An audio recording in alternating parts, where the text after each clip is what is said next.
Good evening, I'm Dan Wall. And I'm Laura Lee. Thanks for joining us.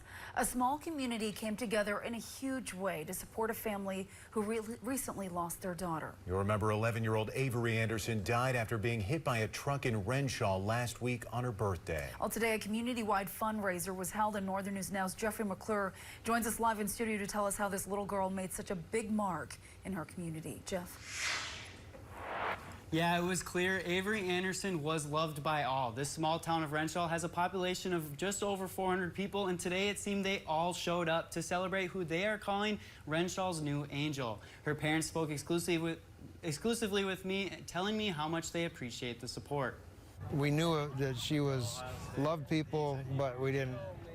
As I'm getting texts and messages, I didn't realize the relationships that she had. We didn't even know about. Just unbelievable, the impact that little girl had on everybody that she touched. It has been less than a week since Mark Anderson lost his 11-year-old daughter Avery, but in that short time, his family lifted by countless blessings. We had more food in our house within hours of this.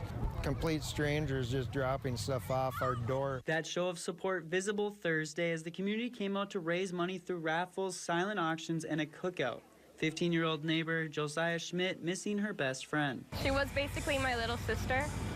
I loved her like one, and she loved me like an older one. She literally called me big sister more than once. Josiah and Avery would spend their days biking to the general store for Avery's favorite treat. There's Tootsie Pop suckers on tables. That was one of Avery's favorite candies that she would walk up here with one of her brothers to just come get a sucker from here.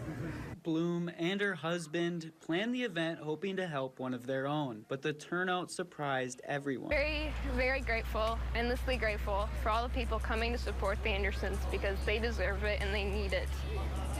Because this is unimaginable. Healing for the Andersons and the whole community. It's unbelievable to us, the support that we're getting through this, and it really helps us. The family is still accepting donations through their family's church. We have that link on our website. Live in studio, Jeffrey McClure.